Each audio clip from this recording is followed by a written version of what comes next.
Eastern Time. It's Don Cohen with a special co-host, and I'm so proud and honored today to have Rhonda Sher with us.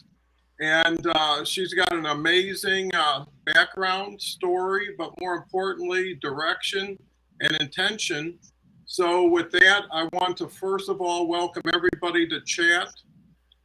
It's wide open, and we'd rather kind of follow your lead than presume we know what you need right now. And it's real time, real conversation. So with that, Rhonda, why don't you share a little bit about yourself? Well, thanks. I'm actually excited to be here. I've been a fan for a while, and then all of a sudden, here I am sitting here. So I think that's super cool.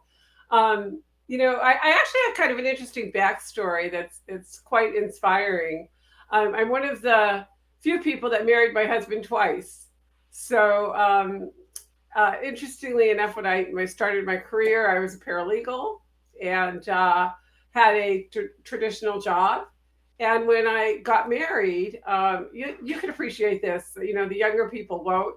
My husband said to me, I have only one request. I said, what's that? He said, please don't make more money than me. Now, I have two daughters, and if they ever had somebody say that to them, I would tell them to run, not walk.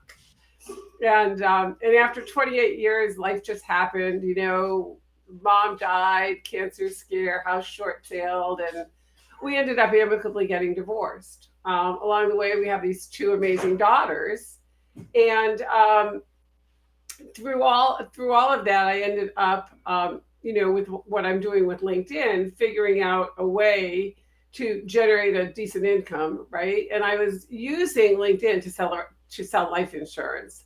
Well, fast forward to 7 years ago, I remarried my ex-husband. And when I remarried him, he said, I have only one request. I said, what's that? He said, please make more money than me. And believe it or not, I retired him from his corporate job in October of 2020. So I like to say I have a husband, a husband, didn't have to change my name. The kids are ours. And what I learned during the time that we were divorced is what I teach now. So it's just a great way to teach people about second chances in life, that anything can happen. Well, that's very inspirational, and I know a lot of people out there can align with it. And I think it's all about what do you learn from the past that you can take forward into the future with all the things that are legacy that you don't want to drag forward. So, what is your approach or perspective on LinkedIn?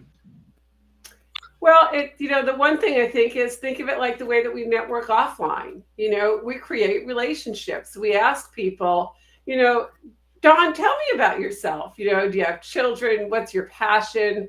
You know, I'd love to know the story with the hat. You know, I see you on all of them, and you're always wearing a hat. I'm sure there's a cool story behind that. So my approach with LinkedIn is, think of it this way. I always joked on, and they say I have a black belt in shopping, right? You know, I just love to shop. But when you walk into a store and somebody says, "Can I help you?" What do you say? I'm just looking. But the truth Mm-hmm. is, I'm not looking. I want to buy, right? So on LinkedIn, when you approach somebody, it's not a sales pitch. It's like get to know them, ask them questions, find out who they are, and just create relationships because we always know that people do business with the like, no trust factor. That's what you Mm-hmm. create here every single day, which is why when I heard your story, I was so in awe because you've created such an amazing community just by being consistent, showing up every morning at 8 o'clock with all of your joy and enthusiasm and guests. And yeah, so it's just be genuine. Don't be salesy. No, I think you're absolutely right. And in most cases, people try to do too much with too little, too fast, and get too disappointed. Versus just stringing things together, right? I mean, because LinkedIn's a matter of connecting with people, connecting people to people, connecting Yep. value around people. So if your focus is on who are you serving, right? Yeah, exactly. I had a client that once gave me a saying, Diane Forrester, and she said, to be terrific, be specific. And I Mm-hmm. think that's really it. The throw the wall on the spaghetti, doesn't work. When you say to somebody, well, what's your ideal client? And, they'll just give you something very generic. I love Mary Kay products, but they used to say, well, anybody with skin. And I'm like, well, no, not really. Like Mhm. that's not really your target market. It's people that want to spend money, that care about how they look, that want to use high quality products, that want to have somebody to actually give them a personal touch, that fits them.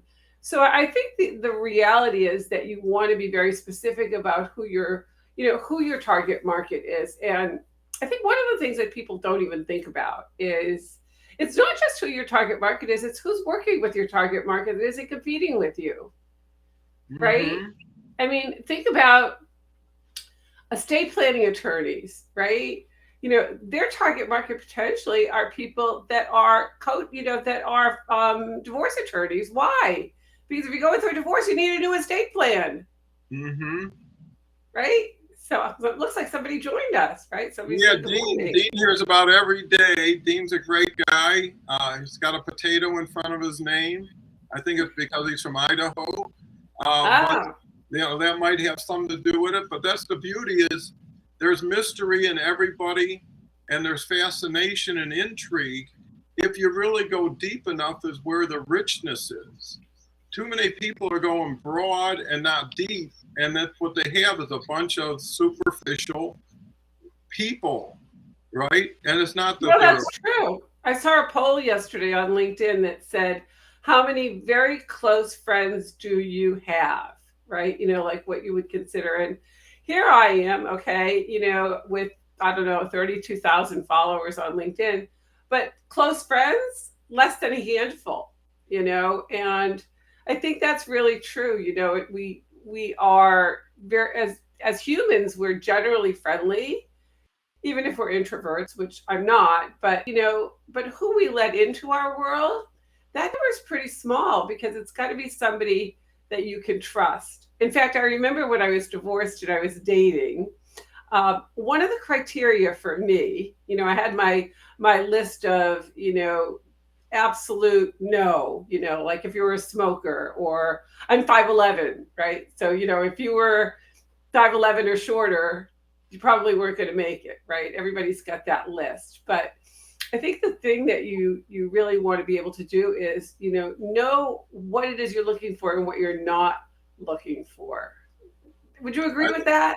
I think it makes perfect sense. And here's what I suggest assume that the time you have to invest will already be spoken for once you fill in the people you want to spend it with, right? Yeah, absolutely. Yeah, absolutely. And I think it's just, know what the deal breakers are, right? You don't want the people that are literally the tire kickers that are going to waste your time, but at the same time give everybody a chance. Yeah, and here's the point. It's an arbitrage situation in most cases because there's 900 million people on LinkedIn. If it's close, it's not close. It Right. should be in or out, and the people are there. The question is, are you worthy of the people you want to be worthy of? Right? What are you bringing to the table? So once you got your list, are you going to fit their list? Because Yep. everything is reciprocal, everything's an exchange, and everything is an outreach. The person who goes first does the best, the person who's proactive, and more importantly, the person that's active. Until you get better, do more with more with more Yep. people. I mean, if you need help, you're moving a whole house full of furniture, you're not going to take a week doing it by yourself, right? It's the same thing. You want to get to where you want to get and then do what you need to do.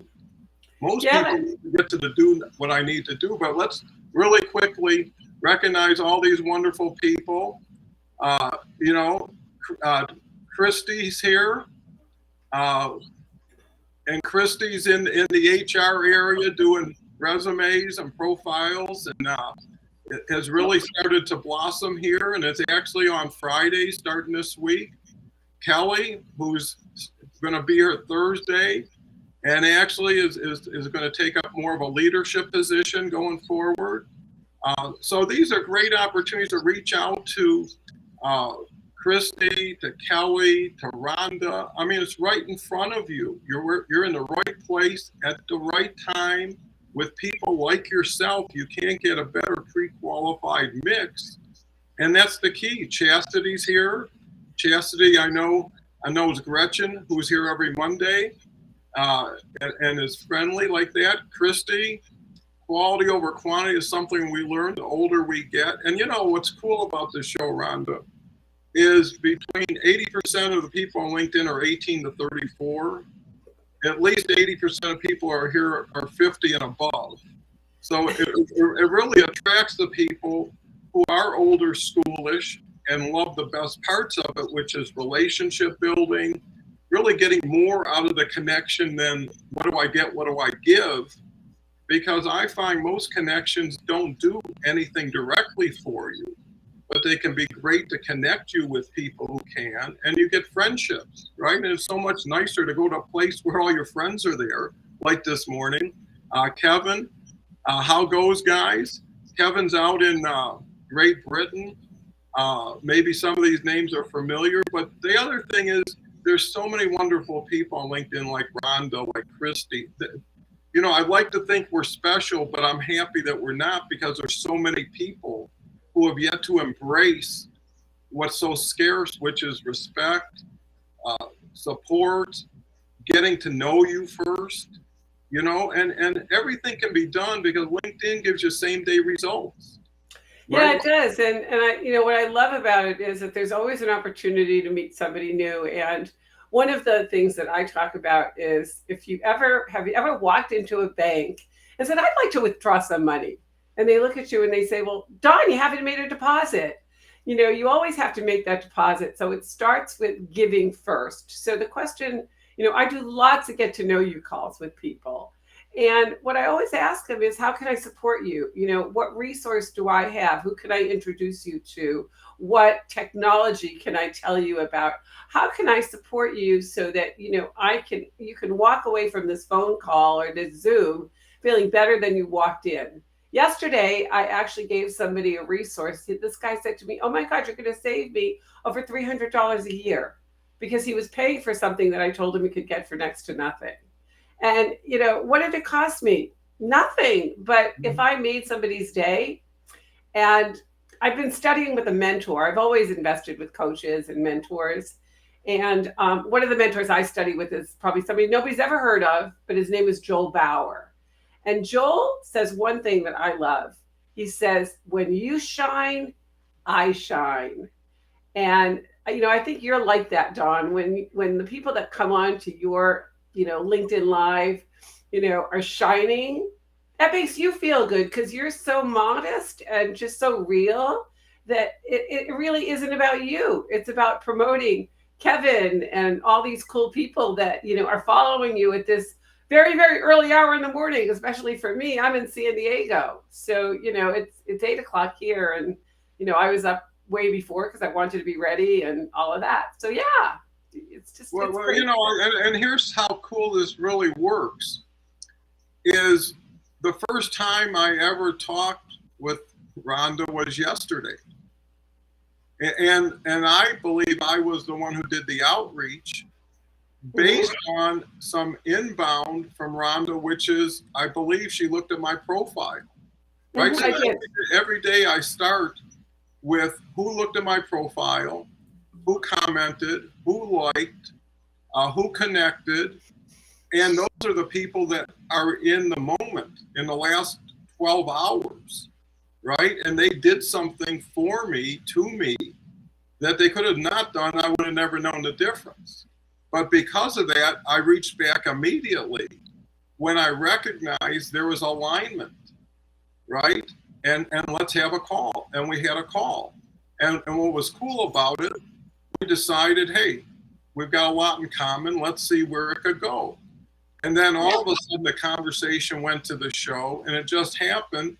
I had an opening today, and I don't have another one for 2 weeks.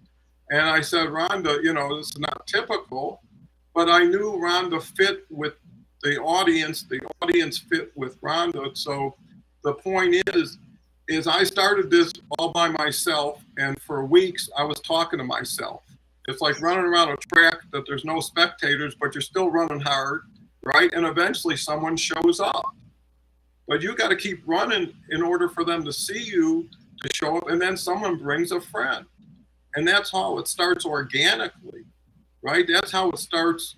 Yeah, absolutely. And it's funny. I'll tell you a funny story because I do the same thing you do. I have the Sales Navigator, or you can have Premium, and you look at who looks at your profile, right? Mhm. And if you think about it, maybe it's kind of like scratch off lottery tickets, right? You never know which one is going to be the one that's going to give you that big prize. But the fun is that you keep scratching, right? And I'm not somebody that buys scratch offs, but it's kind of like you just never know where the gold is going to be. So one day, I was actually looking at, just like I do every day, who looked at my profile. And I saw that there was somebody that looked at my profile. He looked like he would be in alignment with me. Didn't know who he was, but we've been connected a really long time because LinkedIn tells you in the contact info, right? So I looked at it and I thought, oh, okay. And guess what he had on his profile? A phone number, right? Like actually, everybody's on the phone. So I called him and I just said, hey, it's Rhonda Sher. I noticed you just looked at my profile. Just wanted to say hi and curious what caused you to want to take a look at my profile since we've been connected so long. And the guy was so funny. He goes, oh, I'm so sorry. I'm really embarrassed. I was looking for another Rhonda. And I said, oh, no worries, no worries. He said, well, while I got you on the phone because you took the time, let me just take a look. So he looked at my profile and he said, you know what? I don't think there are any coincidences. I actually need your services. Could we set up a call for us to talk? And I ended up finding a client because I just wanted to just reconnect and probably never would have found the guy if he hadn't looked at me, even though he wasn't looking for me. So there you go, right? How cool is that? And that's the key, is if you look at this as a puzzle, if you look Yes. at this as a mystery, and you say, hey, let me check into this, or this gives me a feeling. We always talk about working from our heart instead of our thoughts, right? And when something aligns or it feels good, there's something that should be investigated, right? Or peel Absolutely. because you never know what you don't know. And in my life, it only took one or two people strategically to put me everywhere I never thought I'd be, but really close. We've got a person here. Networking is the bridge that connects your personal brand with the world, allows you to expand your reach, gain valuable insights, and build meaningful relationships with people who can help you achieve your goals. Keep up the good work, Donald, because you know what? It's so great when you're sharing something that's not having to be original. What we're talking about has been around since people have been around. And Yeah. it's compassion, it's empathy, it's all those things that used to be, and for whatever reason has gotten squeezed out and replaced with spammy, scammy, salesy, in your face, in the moment. And that creates this huge opportunity, right? When everything goes too far to the left and you can move to the right and bring people with you. This is like the lifeboat. You get away from the mob, you get away from the noise, you get away from people you don't know.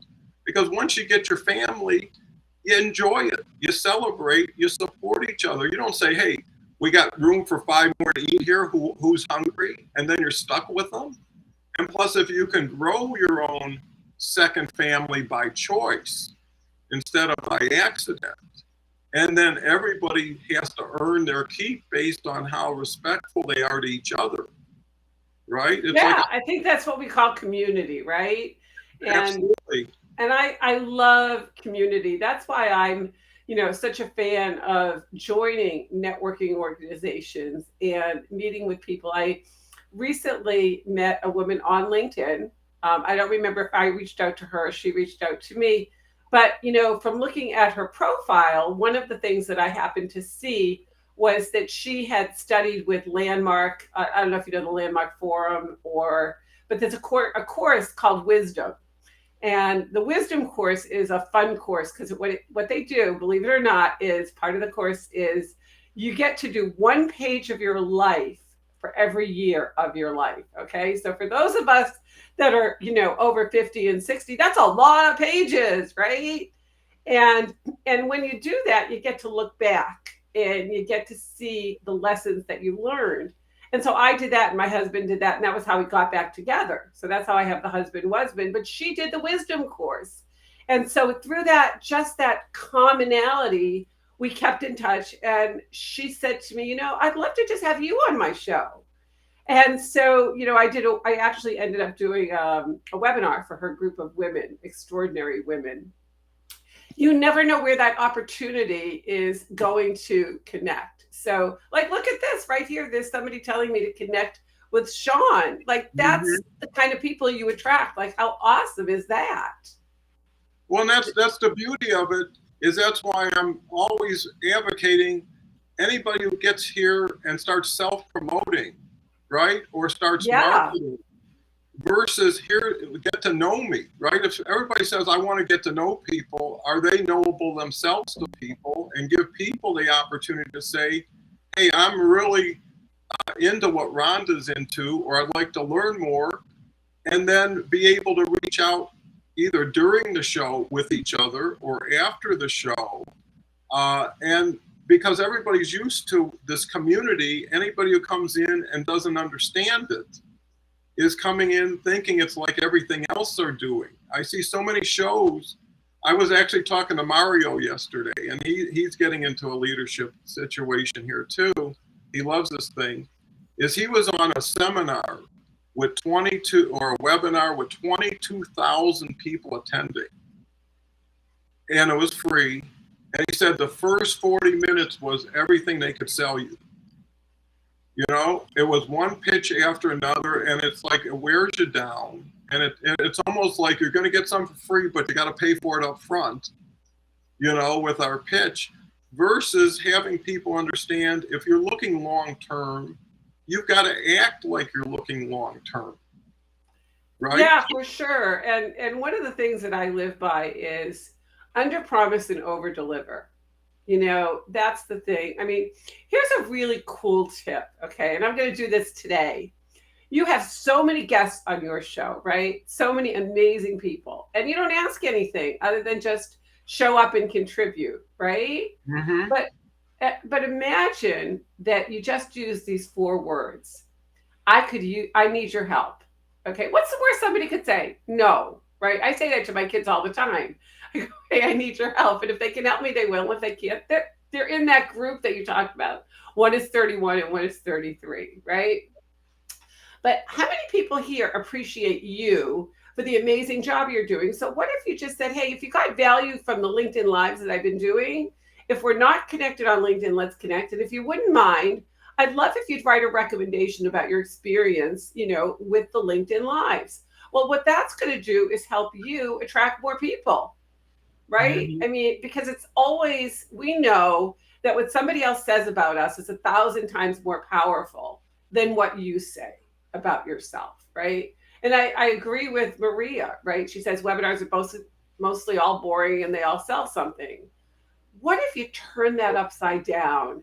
And what you did is you just provided lots and lots of value. And then at the end, and this is a different switch, okay? You asked for permission to make an offer. And you say to the audience, look, you know what? If you're not interested, leave. You're not going to hurt my feelings. And I say that all the time. I go, hey, I have kids. You can't hurt my feelings, right? And then you make the offer. But up until that point, for 90% of what you're teaching, you're not selling, because the spraying and praying doesn't work, right? And it's true. The more opportunities, the more you can find, right? And what's the worst somebody could say? No. When my daughter Stephanie was really young, I used to say to her, I go, Stephanie, do you know what the word no means? And she'd go, yeah, mommy, that's the word on backwards. It's like, yeah, that's true. So there you go. Yeah, well, I think that, the nice thing about what we're talking about and the community who's interfacing with us is people know what we're saying is what is. We're not creating the outside world. We're just saying, here's a way to insulate you from the things that demotivate you, put you into fear or protection, versus openness with people people. And the thing too is, how many people do you need? Most people work out of scarcity or insecurity. You know, they need to pile up the log pile so big that by the time they do it, they don't have any time to enjoy it. And I think what people are looking at is they're getting to be a prisoner of technology, and they're missing that personal relationship, that personal touch. And, you know, everybody just wants to know you're okay, it's going to be okay, and we'll make it happen. And that's all they need, is somebody who they can look around and say, there's someone here. And the beauty of 7 days a week, same time, you don't have to think. And you can get it every time you want it. It's not, well, it's not till Tuesday, right? And that's what they call conscious unconfidence, right? When you do something so many times, it's like you get in your car, you don't have to think about, well, how do I turn it on? And how do I press the brake? And how do I park? You know how to do it. You brush your teeth. It's the conscious unconfidence. And you've created that, Dawn, with this show, which is so awesome. It's kind of the same process that I go through when I work with clients with LinkedIn. You know, a lot of times they're very confused. And so I just all I do is ask questions.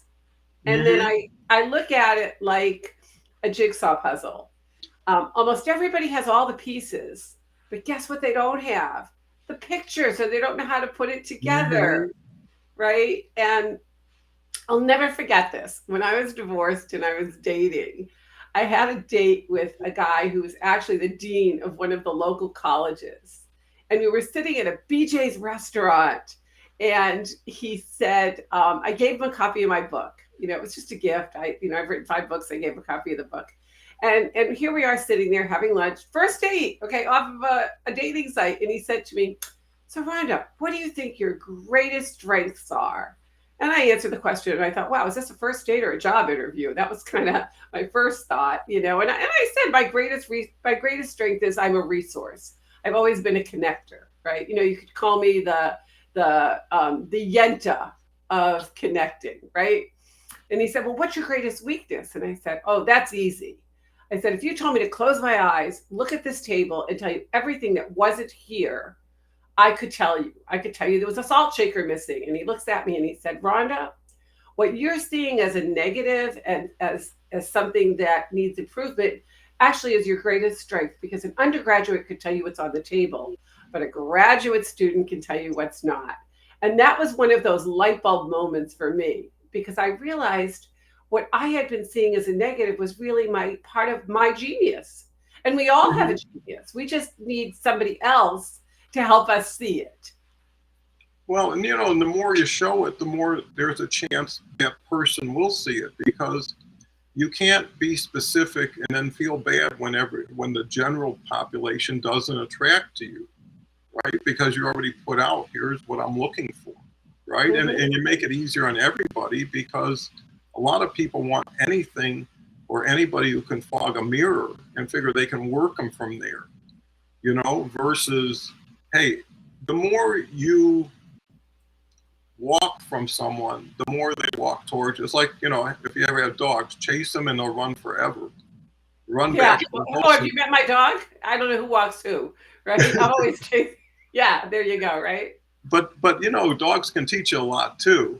And what I found is, if you trust people to trust themselves, if you know that everybody's got their time, their position, just like you did, right? I mean, if I could have been where I am today 40 years ago, I would have, but I couldn't have gotten where I am without going through what I went through and the lessons learned. And at a certain point in your life, you want to give back, but you want to give back so it lives on, right? It ripples. That's so true. You know, when I look back over the period of time I was divorced, right, I always call that the gift wrapped in sandpaper, because every person that I met was a lesson I needed to learn so that I could be the best version of me today, you know. And going through it was horrible. I used to call it like the soup, right? But I knew there was light at the end of the tunnel.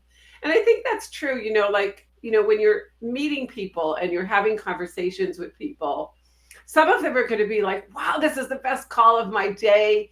And you know that that's somebody you want to introduce someone to. Maybe you could say, hey, have you met Don Cohen? He's got this unbelievable show. You'd be a great guest. Or maybe it's somebody that potentially wants to do business with you, or you want to refer them. Or maybe it's just somebody that, they say that you meet people for a reason or a season, they stay in your life. Maybe that was just somebody that you had a great conversation with, and then it just gets filed away. And at some point, you might want to pick it back up. But those opportunities are just little nuggets that you get to keep, and you never know where they're going to go. But your intention, I think, is the most important thing. And whenever I start a conversation with somebody from LinkedIn, and it's not because they've been referred to me for business, I always, in my messaging and in the start of it, I always say, you know what? Let's keep it in the no sale zone. That way the elephant in the room is gone, right? It's just no pressure. I just want to get to know you. And that's how it goes. It's really fun that way because you don't feel the pressure. Yeah, and if you're not needy, if you're able to also be listening and talking to see if that person's right for you. There's too many people are on the block and say, if you can pay me, you can have me, right? And a lot of people should be, I've got limited time. And like I mentioned, people are like elevator buttons. Some take you up, some take you down. And even when people used to work for me, I used to say, it's not how much you make here, it's who you become here. Because that's who you're going to take with you, right? And it's the same thing when people say, and the other thing, if people can't see the obvious, that's too much trouble in itself. You know what I mean? So to your point, if you have 10 check marks that you have to do, you're saving them from a situation that won't fit. And that's how I always phrase it. It's not, you're not good enough or I'm too good. It's like, it's not a good fit. There's a better place for you and there's a better person for me. And absolutely. I say that all the time. It's kind of like, would you try and put your feet into a size 10 shoe if you were an 11? No, you're going to be in pain. It doesn't work. Right. So yeah, it's got to be a good fit, but you never know until you have that conversation. Right. And I think that, I remember many, many years ago, I had a friend and he decided that it was time to go out and buy a new BMW. Right.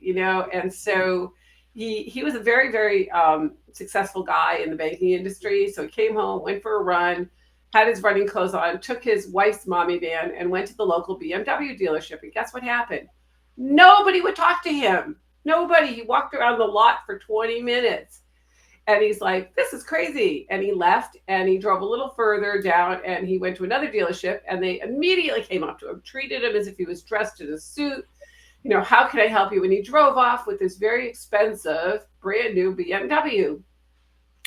Well, he came back, a couple days later, and he went back to the first dealership with the new car in his suit.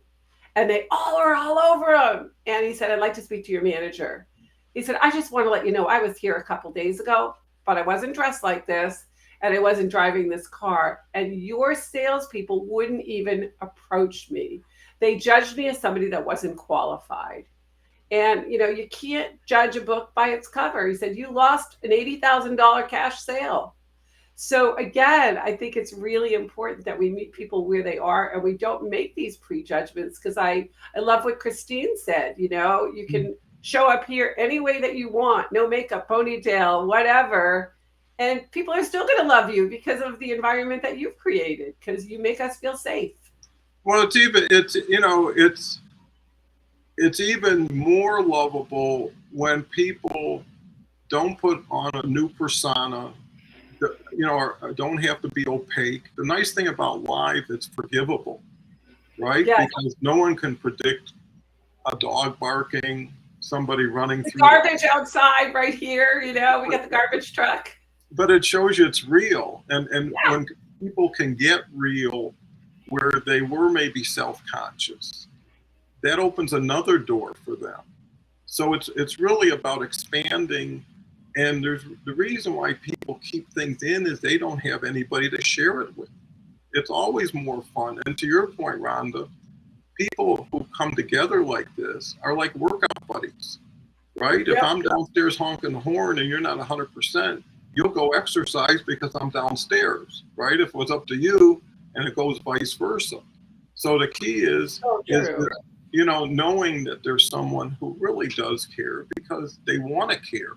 It's not like a default situation when nothing else works, they'll care.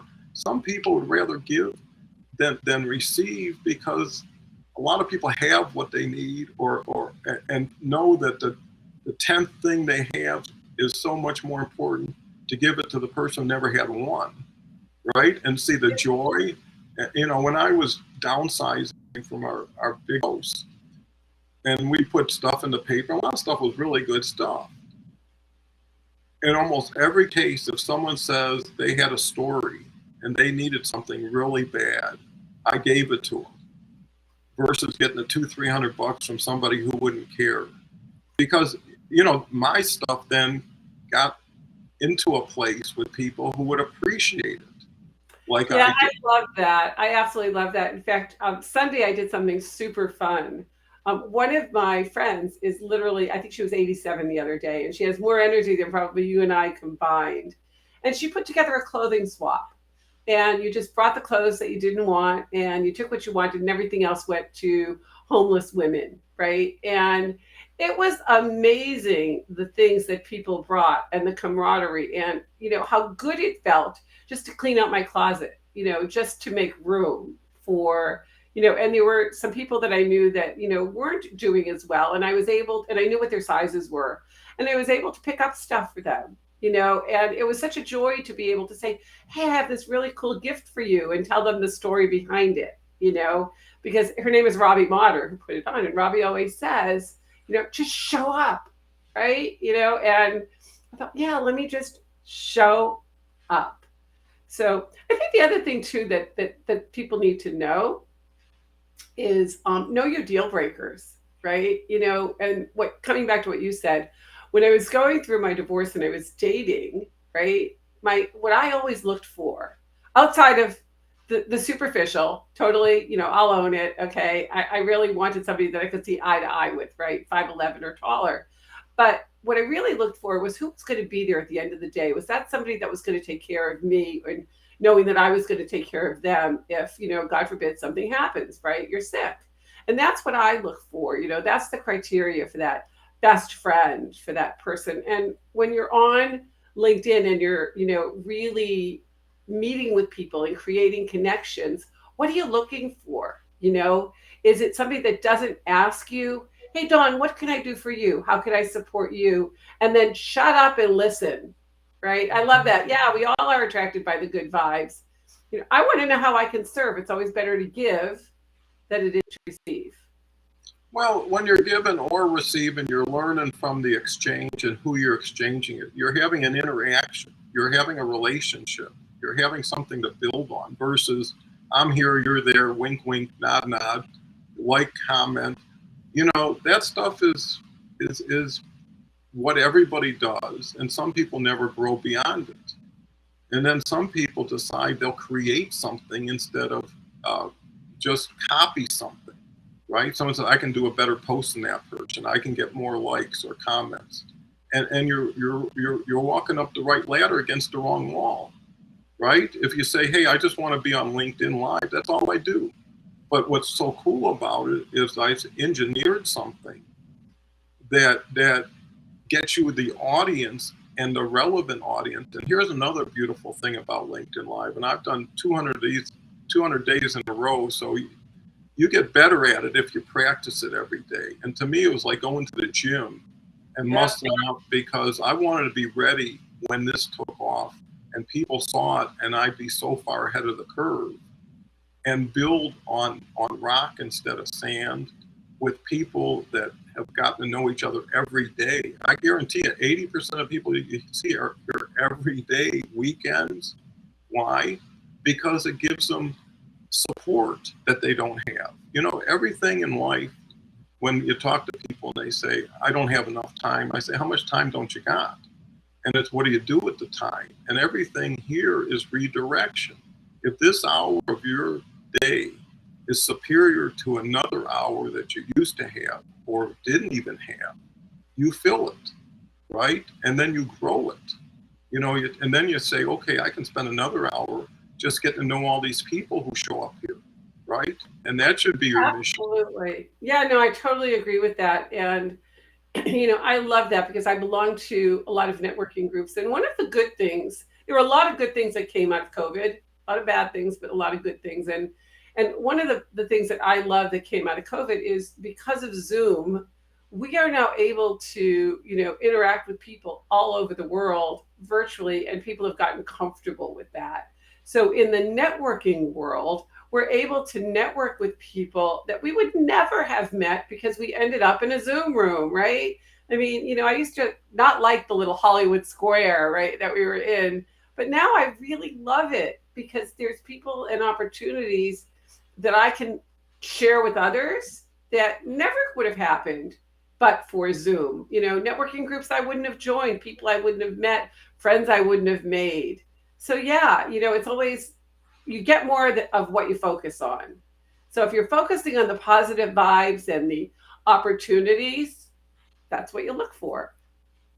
And they show Yeah, up. and the thing is someone has to create the culture, someone has to create the environment, and when you can serve more people better than they're being served, and you know what the service is because you're getting the same world they are and the same LinkedIn they are, it's like, come on, let's get out of here and let's go somewhere quiet, right? Let's get a cup of coffee and we can talk versus being in this crowd, and it's distracting, and there's a lot of people who have thin skin and are sensitive, and it doesn't take much for them to get turned off and to get back in their chair and sit down and worry or think. The best way to get out of yourself is to get with more people, right? Because the more people you're around, the more you're hearing, the more you're learning, and pretty soon you get busy. And when you're really busy, you don't have time for nonsense. When something's between you and something you dream for. And to me, this is a third wave. I had two huge waves that I rode, and you never know if you're going to get that third one. And in most cases, time works against you because after a while, you don't really need to. You're not going to work as hard as you used to. But then things come into your life like technology. And as long as you can belly up to the computer every day, you can be relevant. It's not like getting on a plane 3 days a week or having to go downtown and park and get all kinds of things and get a 30-minute meeting with someone who's distracted when they're talking to you and they're in control. This is a way of getting on top. Absolutely. And one of the things I do, and this might be helpful for, some of the people that are listening in, is I create two things: a to-do list, okay? And then at the end of the day, it's a ta-da list. Look what I did. And there's a practice that I created called 10 before 10, and it's just touch 10 people before 10 a.m. Imagine what your life could be like if you touch 10 people and you're coming from heart. It's like, I just want to know more about you. How can I serve? Who can I introduce you to? Right. And I think that that's a place where all of a sudden the world becomes a very big place, and it becomes a loving place because you're coming from a place of service. Yeah, and here's the thing, and you're so right. But this show will directly affect 600 people for this hour of conversation. So the key is how much can you get out there to how many people in the most accessible, comfortable way, right? And this is really like LinkedIn's Got Talent. The people who come in here are people who have qualified themselves, right? Who have stories that are important to be heard and told, that have value, that they also show intention. I had a lady on last week that every time she makes a sale, she gives away the same product to somebody who needs it, right? So if she'll make an $1,800 sale, someone gets an $1,800 package. So it's, like the sock company, you buy a sock. Bomba and Tom's shoes and all of that. It appeals to your heart. It says, I'm doing something beyond myself for somebody as well as myself when what I do ripples. And, I love that. And that's what we can instill in each other because, to your point, if you undersell and over deliver, and you oversample, and you give people more time than most people to think about it. And you bless whatever decision they make for it, right? Because Yep. you don't know who they know. You don't know where another thing changes in their life and they come back to you, they refer you. You know, a bad customer will talk about you 7 times more than a good customer. And when I had my business and I had at times 12 people on customer service calls, I always told them, whatever you do it with a smile and do it fast. Because if you're going to do it, just do it. No one wants to know why you're doing something special for them or they don't deserve it, but they're going to get it. Because at that point, don't do anything, you know? And they say customer service is your number one sales arm, because that's a way when your brand is tested and how it comes through is when someone has an issue, right? That is so true. And you know, it's really interesting because a lot of times when we have something bad happen, we tell everybody. But when something good happens, we don't. And I remember, you know, I don't know, it was a couple of years ago, I had to have a dental implant. Not something that I highly recommend, expensive and painful and all of that, right? But the dentist and the oral surgeon worked together. And right after I'd had the work done, I opened my door and there were flowers from the dental office together. And I thought, oh my God, who does this? They sent me flowers. So I took a picture of the flowers and I posted it on LinkedIn and I made it about customer service. And they basically said, wow, when somebody goes the extra mile because they cared about me, they called, they wanted to see how I was. It always does. And I actually learned something from Joel Bauer, which I thought was very, very cool. One of the things that I've noticed is that customer service now, excuse me, because there's a lot of shortages in restaurants and, you know, places, everything we do now is self-serve, right? But especially restaurants, you know, we just don't have the level of service. So what if when you walked into the restaurant and your waitress or waiter comes over, your server, you hand them a $20 bill right before they start. They go, what's that for? And they basically say, you know what, we know how hard you work. We just, you know, I just want to ensure, you know, that you are compensated. And you still give them the regular 20% tip, but you pay them ahead of time to let them know how appreciated you are.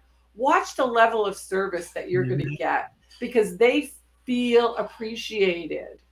And it's amazing how the little things make the big difference. So even giving somebody an unexpected recommendation on LinkedIn or a shout out on a post, because less than 2% of people are posting, you know, just going that extra mile.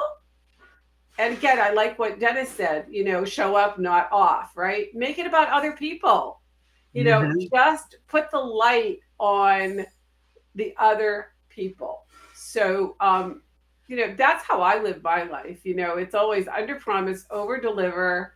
And, you know, you can smell a sales pitch a mile away. So just make sure you're coming from a place of service, you know, share what you know will benefit somebody else.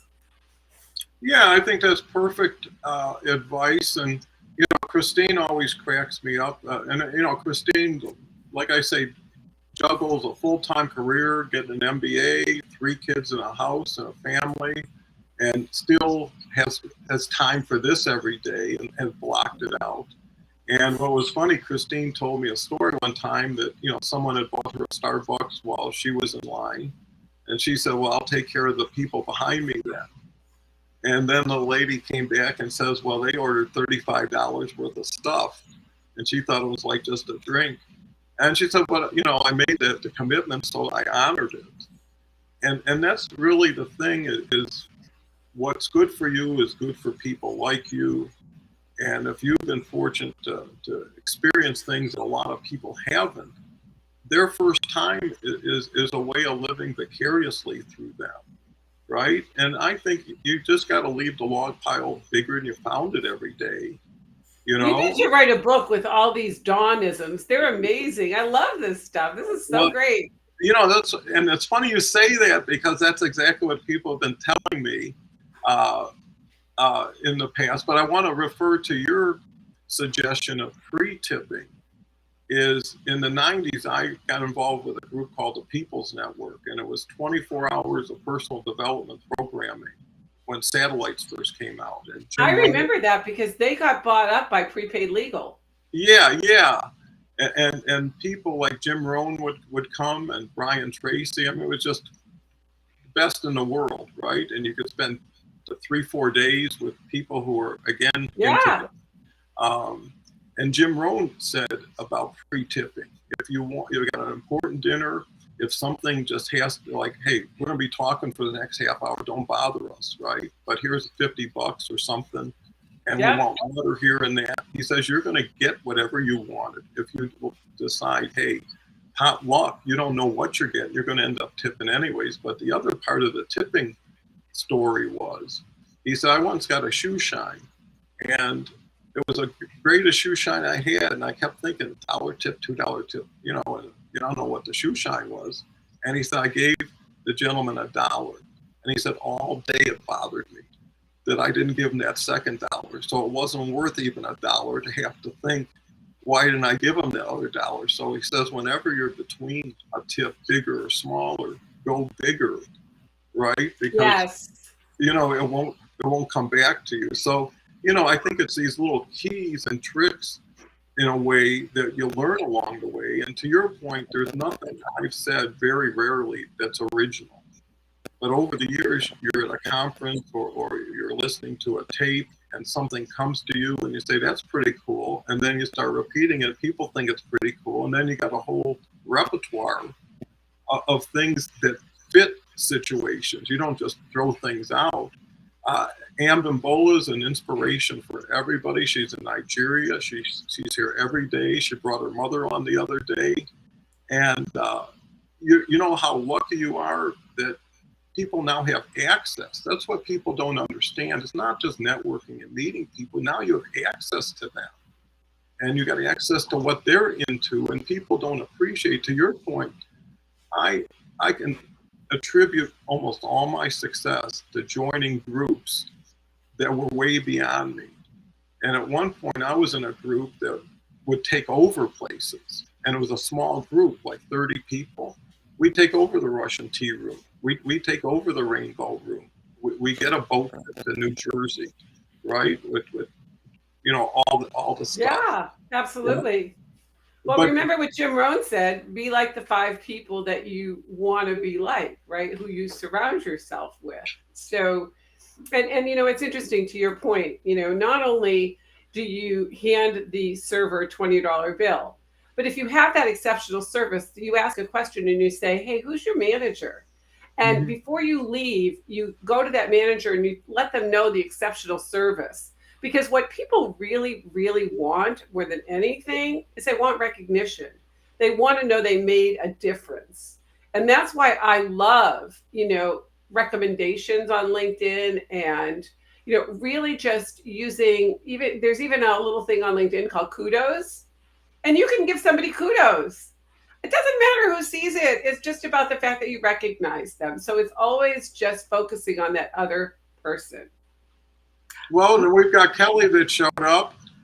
So Kelly, you know, you've been listening. So what's your thoughts today and every day? Well, I've loved this so far. Good morning, everyone. Good evening, good afternoon, wherever you are. I totally agree on the Danism book needs to happen. Great idea. So many great stories. I mean, I love the pretty woman BMW. We've all been there, done that, in the sense of you can't judge a book by its cover. You never know what opportunity you're putting down. I mean, just so many great nuggets. I absolutely love it. And you have some amazing stories that, you know, there's been a lot of activity, which has also been great. So welcome, welcome. I mean, it's just, I mean, it makes me happy seeing this expand the way that it is. More people coming on, new faces, new names in the chat, so much more interaction. It's just great. Yeah, well, you know, people get to know what truth is and what truth isn't.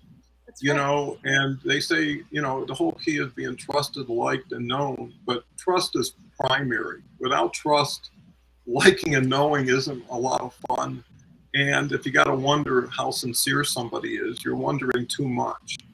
right? Yeah. But when you provide it with nothing in return, see, I'm used to investing. You know, you don't know how much goes into a building before they see a dime of rent, right? The foundation takes forever, and once the foundation is there, everything builds from it. But if you don't have a strong foundation, too many people go bigger and then try to get better, right? Instead of get better and then see how they can expand, because now they have what they have to work with, and it's like buying vowels before you solve the puzzle, you know? See, there's another Dawism. Look at that, right? I love it. You know why? Because some people think in pictures, people think in sayings, you know, that rhyme. Some people believe in stories. Some people just believe. I watch the shows without the sound on sometimes, you know, just to watch everybody's facial expression, just to better appreciate people's energy, because you want to keep bringing out a better product, because you become a better product when you can create better products, serve better products, and people aren't used to it. I mean, if you're going to go 60 cents to 40, why not go 90 to 10 in the beginning, right? Overwhelm. Make everybody look bad because they are bad relative to what somebody has seen. I mean, how many times you've been to a restaurant and a new one opens up that's twice as good? You never think an old one, but you still value the time you had there and the food you ate there. And here's the thing, you got so many people. You know, if you work this, I mean, really work it. If you start out at 8 and did your lunch break and your coffee break and work till 4 every day, but every minute you're reaching out to people, setting up Zooms. Like I said, anybody could start a LinkedIn Live and never get off, make it a marathon, right? On for 16 hours today. That alone will get you attention. You got to do something. You got to raise your hands. You got to get over the radar, and you got to be loud and proud, right? I love that. And you know, to your point, I want to add one thing because it was kind of interesting. You know, reaching out on LinkedIn is awesome because you never know who that next amazing person is that you're going to meet. However, having said that, most people, a lot of them, have LinkedIn profiles that basically don't tell you who they are. So how can you reach out? You know, I call it basically being in the LinkedIn Witness Protection Program, right? You're never going to get found or not. You know, it's kind of like you're going to a black tie event, but you're dressed in your pajamas or your running clothes. So at the very least, build the foundation, as you said, Dawn. Make sure that profile actually is complete and it tells people, how do I reach you? If you don't have an email, a phone number, or some way for me to reach you, and you're somebody I want to get to know, how can I do that? So you have to have the foundation there. And it doesn't mean, you know, that it has to be a Mercedes, because a Toyota and a Mercedes will both get you to the same place. Right. It's just make sure that, you know what, it's got a roof, it's got steering, it's got all the things that are there. And, you know, and it's presentable. You know, you don't need all the bells and whistles, but make sure you have the foundation, because if you've ever built a house without a foundation, the first big wind, it's going to come crumbling, right? So make sure you have that strong foundation. Yeah. Well, and you know, I think you also have to look at it like you're building your own custom house, right? Who's this house for? Who's going to live in it? Who's going to enjoy it? And if you were building a custom house and resources was not an issue, you would have it down to the inch, right? How big you want this room, how big you want the tub, how big of a patio you want, whatever it is, you would do it. Now, you're building a house here. You already have a house. Is it a room? Is it a house? Is it a castle? You know, is it a hotel? Whatever you want it to be, and whoever you want it to serve, you know, you get to design. And what you need to focus on, your design is around your core competencies, right? That's the only thing that really matters, is identify what you're passionate about, that you love doing it, whether you're successful or not, right? Because then success won't deter you. And I would add one thing. Sure. I love that. And I'd add one thing to that. And that is, what are the results that you provide for the people you serve? Because yes, people are attracted to you for who you are, but they also want to know how, because they don't care about you until they know what you can do for them. So you absolutely want to position that house, as we're calling it, right, with the results of what they're going to get. So if you're building that custom home or your custom profile, you have to let people know the results that you get. If they don't know that, why are they going to interact with you? The worst letter in every LinkedIn profile that I see repeated over and over again is I. Nobody cares about you until they know what you can do for them. That's right. And here's the other thing is, again, what works for you is going to work for people like you. You also know, and I've proven this over and again, if you're grateful, you need to pay your rent every day to everybody you're grateful to, right? Mm-hmm. Too many people take too many people for granted, too many things for granted, instead of working with what they have and for who they're with, right? Because everything you give, you're going to get. And if you don't get it back, then you shouldn't be giving it, and you should probably be with somebody else. It's just as simple as that. I mean, if it's dry, it's dry, and you can figure it out later. But if you're here to fortify yourself, if you're here to see how good you really are, right? And it's not measured by the money you get; it's by the response you get and how fast you get it. One thing I love about this show, it's instantaneous. When people finally just let themselves enter, right? They don't even have to participate and see and feel. There's never a disrespectful word that comes through a comment. And this is open to anybody on LinkedIn, at least that I know. And why? Because it's foreign to them. The brawlers and the miserable people find more comfortable around the brawlers and the miserable people and where they congregate because they're good at it and maybe they enjoy it. And without judgment, I'm happy they have a place that doesn't force them into this place. Yes. And you don't need a lot to do a lot. I told everybody, everything in life, I took a little and made a lot out of it. It was all bootstrapped. It was all with people, because when you got no money, you got to get people. And the thing about earning people's respect is you're focused on how do I make it better tomorrow? Like we had open mic the other day. It was the #1 show ever. And it came out of someone not making it. Instead of crying about it, it's like, hey, we got plenty here already. When you've got so much, and they say to be rich is all you need is $1 more than you could spend, right? And anything Another Johnism. There you go. Yeah, but it's a truism. And there's so many people that spend all their time worrying about money and run out of time before they have to worry about money. And if they could have used that time to live or spend or give, even my mother before she passed away, she wanted to see everything go when she could see what it went to and what people's response was, right? And it's the same thing as when you're at a certain point when you don't need anymore, don't have to have anymore, but enjoy more, because everybody should take the reward, just like the compliment that comes with it. But, you can wait for your serving.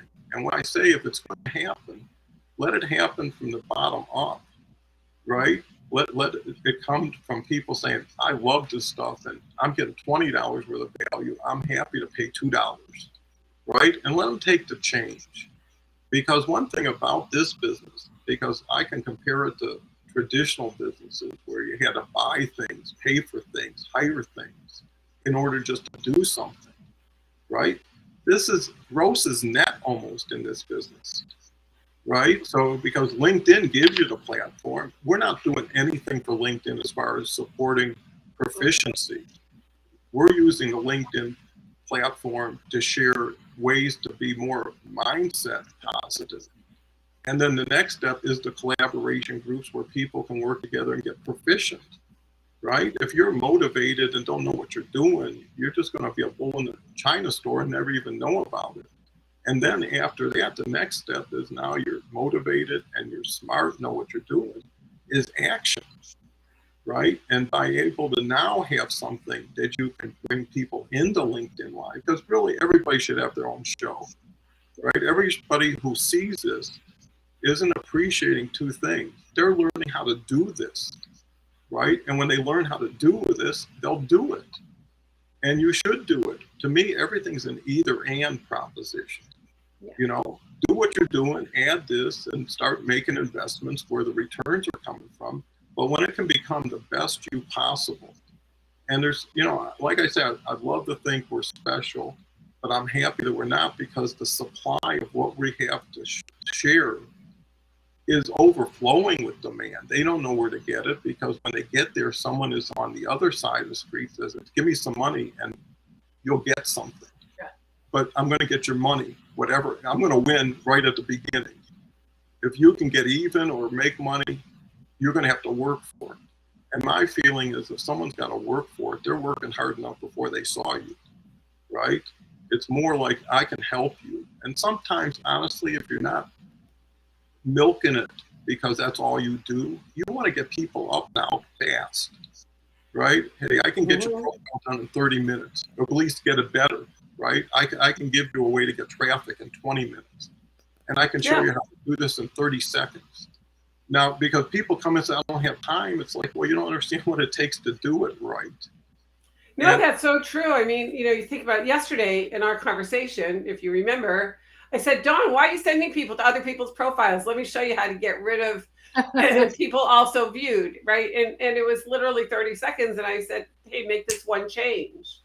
And sometimes that's all it is, right? So I love being able to, have people make big changes in a quick amount of time, right? Because, sometimes it's just something as small as, let's change your headline.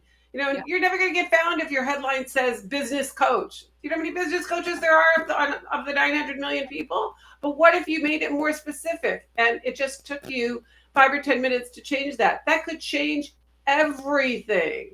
Yeah. And so, I love being able to empower people to make those small changes, right? And then just teach them a few other things so that they can feed themselves. I think that's the big thing, is empowering people to be able to feed themselves. And, we all need to invest in ourselves as well as investing in others. I often say to people, would you hire a financial advisor who was flat broke? Would you work with a real estate agent that rented a 1-bedroom and didn't own? Would you go to a dentist that had broken teeth? You want to be the example, and you're a perfect example, Dawn. It's not, do as I say, it's do as I do. You are showing up every single morning at this very early hour, empowering all these people with your Dawnisms. Why wouldn't they get up? It's so fun. Yeah, right? But what it speaks to, and I think that's where you could really make out on LinkedIn, is repurposing, right? Things you already know that you don't have to think, what am I going to say tomorrow? It just comes natural. And if it's audience driven, then you're relevant directly to the question. And what I really respect about Rhonda is she's learned how to monetize LinkedIn, and she actually retired her husband. I did. In October of 2020, I retired him. And now when you see me doing my webinars and you see my cool graphics, he does them for me. It is so awesome. I never even knew that he was a PowerPoint wizard, because he was so busy in his corporate world. And now he's got that eye. So I call him my COO, and I got to tell you, you talk about, really complimenting people, right? So I have a sign in my kitchen. It says the kitchen came with the house. Why? Because I don't cook. I make reservations, right? And it's true. It actually is. One of my kids is like took after dad, great cook. The other one, she's really struggling, right? But every night my husband is trying new recipes and making dinner. And I always say to him, it's kind of a joke. I go, you know what? I'd pay $50 for this meal at a restaurant. And, so that's kind of like our standard when he's trying something new. But what it really is about is paying compliments, right? And it's very hard for people to accept compliments. And many, many years ago, 2007, when I wrote my first book, which was called The 2-Minute Networker, I put together something called Rhonda's Rules. And if you go to YouTube, you can probably find it. It's called Rhonda's Rules. And I hired somebody to put it to music. And to this day, it actually is still current, right? It's all about, pay somebody a compliment, just find something nice to say, put your badge so that, people can see it and they use your name. What's the sweetest word somebody could say? It's your name, right? When somebody, and let them know how to remember you. So if I say, hey, I'm Rhonda, kind of like the car Honda with an R in front of it. They're going to remember me, right? My husband will say, hey, my name is Bobby, spell it the same forwards and backwards, right? So that's, I think, just the little things that make the biggest difference. And if you want to have some fun, the website doesn't exist anymore, but you could go find Rhonda's rules. And they're all about just how you can make somebody else's day better. 12 little rules that I put to music back in 2009. It was a long time ago. Kelly, you're going to say something? I think that's great. I mean, and you probably should share that. If you could share the link in the comments afterwards, that would be awesome. Yeah, that would be a good idea. And plus, Rhonda's doing a free something today. I am. So most people do not know how to read a LinkedIn profile. But, if you look at a LinkedIn profile, what are you looking at it for? You're looking at it to develop rapport with somebody. So at 1:00 Pacific time today, I'm doing a totally free event. And in fact, it's going to be kind of like this. It's going to be live. I've got this few PowerPoints.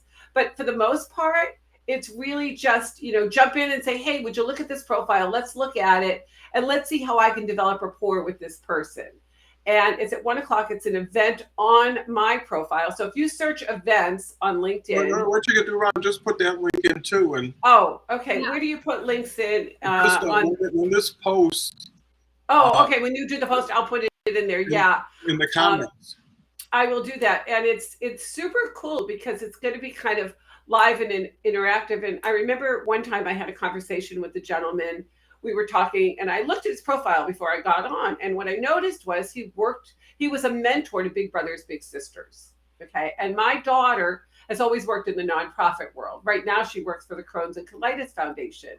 Oh. And I said, wow, you were a mentor to Big Brothers Big Sisters. My daughter works for them and they're doing their huge fundraiser. And the gentleman said, let me see her profile. I want to donate $100. I just love this organization. Well, and Mom tweets, oh my God, I was like hitting the big bell there. Told my daughter, and she says to me, she goes, well, Mom, who else do you know? And I'm like, don't push it. Okay, but it gave me a point of reference, right? Because I was able to read the profile and find something that was near and dear to this gentleman's heart, that was near and dear to me, because my daughter worked for them. And what they were doing is really helping these kids who didn't have somebody to mentor them. Big Brothers Big Sisters is a great organization. And so there's always areas. Sometimes it's who you share in common, or it might be, it's a vet and you thank them for their service. Or, I've seen on profiles, I have one client, this guy has run, I don't know how many marathons, right? And, so it gives you a point of reference to ask questions about things. So yeah, 1:00 Pacific time, I'll be doing this free webinar, and it's awesome. Really just kind of jump in and have fun. Because if it isn't fun, why would I do it? I just want to have fun. Well, and that's why I was happy to promote it for you, because you could have promoted it yourself and brought it up. But, I think it's all about what we talked about earlier, is either getting permission or having permission to walk with somebody at the pace they want to walk at, because you can't be considerate and then turn inconsiderate, right? Yep. It's like, I was nice to you until you bought, and now you're just in, and now I'm going to go be nice to somebody who's going to buy again. That's why they say time will either expose you or promote you. And, there's nothing wrong with taking your own time, because people say, how come you don't get there faster? How come you don't charge more? Yeah. It's because I don't want the responsibility or obligation. When you're the giver, no one has anything to say, right? If you charge $1, then everybody has an opinion, right? Yeah. Or an expectation. And to me, there's so many times it's like fishing where it's just too small, you throw it back in, right? Yeah, that's very true. And, one of the other things that I learned, and I don't see a lot of people doing this, is you can do a free workshop, a free webinar, right? And then at the end, a lot of people really say, well, I want more. I want to take you home, right? They do. But what I believe that you should do, and I have to give all the credit to Joel Bauer, because that's where I learned all of it, is ask for permission. So what I do is I basically say, hey, look, you know what? I'd like to introduce you. I'd like your permission to introduce you to my family and introduce you to the product or service, that if you want to take this one step further. And if you don't, please feel free to leave. You won't hurt my feelings. Mm-hmm. So, everything up to that point is value, give. And then at the end, it's, I'm asking for permission. If you don't want to stay, leave by all means. And if you do want to stay, I'm just going to give you what it is that I have to offer. If you want to jump in, awesome. Then you become part of my community. And if you don't, no hard feelings. I'm glad you took the time to listen, because maybe it isn't for you, but you might know somebody, right? I don't know who you know. So it's a different spin on it. And that's what I do. It's just give, and then ask for permission. Mm-hmm. Worst thing somebody say is, no, I'm not interested. Okay. And no doesn't necessarily mean no. Maybe it means not now. Right. Maybe it means, it's not for me, but I know someone. Cool. You could be a resource. So, come at 1:00, have some fun. Well, I think we're going to have to lock it up because we're way over, but it was way fun. Is, this really speaks to the authenticity, honesty, transparency, because what you see is what it is. Yep. You don't have to depend on what you anticipated or expected or used to. And so I think that's important, because if it's working for us and we're givers, it should work for everybody else, at least who's a getter right now, and then who can convert to a giver, because you're still going to get everything you're going to get, but now you're going to give things that will in turn get things back to you. Einstein said nothing happens without an action, and until an action takes place, nothing's going to happen. The question is, who's going to take the action? What are they going to give in return? And, are you worth it? Everybody's thinking, if I only knew that person, if I only had that person. Well, Are you matching up with them? Are you something that they're going to see and say, hey, this is somebody who'll make me better, that I can get some value with instead of from? People should be making money with and for people, not from people. Yes. No one should start out as a negative. And if you're that good, you make it right for people. Right? You go 80% instead of 50-50 or 60-40 or whatever it takes to get it done. You want, right? And at that point, you want to play again, because what you want to do is make people winners as early as you can. Feel like they got hope, like, hey, now, things have turned. And not only that, I got somebody I can ride with, and have some fun with and get to know, because it's access. And to Rhonda's point, when someone tells you no, that just, no matter what you think, it changes your opinion of that person, right? And the reason it does is like, gosh, this is so obvious. This is so important to this. They are making such a mistake, and it's not because you don't have time to put to something else, but you think, how did I think this person wanted it? Why did I go this far and find out, they were just kicking the tires? But that's okay. Because the big thing I say in the past is, some will, some won't, so what? It's just the way it sorts. And once you get to that point, you're not into mind games and going back and rehashing. Done is done. And the sooner you can get on with it, and with better people. See, worse people make better people look better after going through a worse person, right? They say never go shop in a grocery store when you're hungry. Right? Because everything looks like your next meal. When you're buying 10 lunches when you're only going to eat one, and now you're taking home 9. And I think that's so important, is to love yourself first, take care of yourself best. To Rhonda's point, compliment people. I mean, everybody I see, I'm smiling, I'm greeting, I'm sharing something I think will help them, and especially my family and everybody around me, because you nurture people, and the stronger they get, the more they can help themselves, which is less worry for you, the more they can help you back, and you duplicate through others. And, if we can get this to spread, and it's spreading beautifully, one friend at a time, one person that they really care about at a time, because that's going to be cement. And once you start bringing people you love to places you love, that you're getting your love, you've got a triple love multiplier. And ask somebody what their metrics is there, and that's, you can't give it lip service, right? It has to come from community. So anyways, I want to thank everybody, especially Rhonda, showed in 24 hours from talking to you to being a star on our audience. And then Kelly, who is just so instrumental to everything we're doing. You know, that's the beauty of it. It's not just success, but how many people you can get to the top with you. They say it's lonely at the top. You don't want to be at the top lonely, right? It really speaks to how you got there. And, you know, there's always room for more. And there's people who will make room for themselves if you let them, right?